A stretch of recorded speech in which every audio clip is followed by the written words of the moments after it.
Hello बच्चों, let's read the question. Evaluate the following 3 plus root two to the power 5 minus 3 minus root two to the power 5. ये सवाल है बच्चों हमारे पास.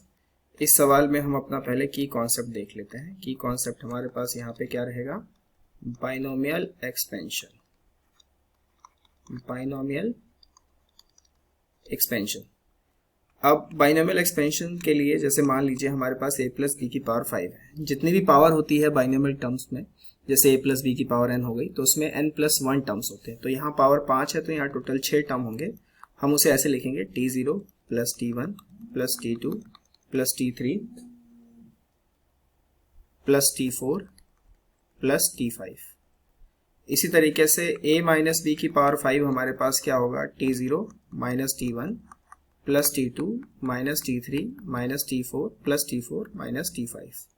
Right. ये हमारे पास माइनस में क्या होता है कि एक टर्म पॉजिटिव एक नेगेटिव, फिर एक पॉजिटिव एक नेगेटिव, ऐसे चल रहा होता है. अब अगर हम इसको माइनस करें, ठीक है, यानी a प्लस बी की power 5 minus a minus b की पावर 5, तो 2 टाइम्स ये t0 वाला तो कैंसिल आउट हो जाएगा. तो हमारे पास हुआ t1 t3 t5. t1 को हम क्या लिख सकते हैं? t1 को हम लिख लेंगे 5c1 a की पावर 4 b की पावर 1, 5c3 a की पावर 2 b की पावर 3, 5c5 a की पावर 0 b की पावर 5. ये हो गया हमारे पास. अब इसको अगर हम सॉल्व कर लें तो सॉल्व करने पे हमें क्या मिलेगा?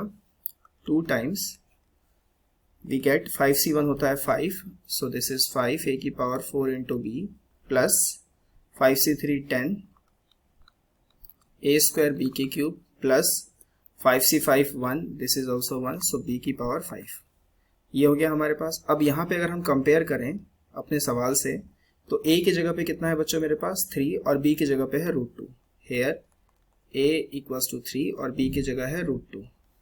तो यहाँ पे अगर हम रखेंगे इसकी वैल्यू तो हमारे पास मिलेगा 5 a की पावर 4. 3 की पावर 4 कितना होता है बच्चों? 3 की पावर 4 होता है 81 into √2 plus 10 a square that is 9 b cube that is 2√2 plus p की power 5 that is 4√2.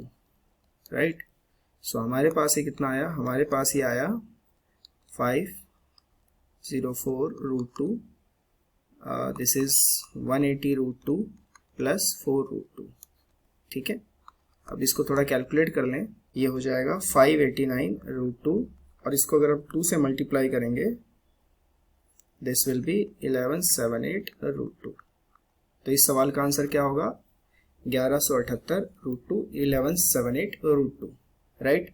So by using the key concept of binomial expansion, we find the answer of the following question. I hope you understand the question very well. Best of luck.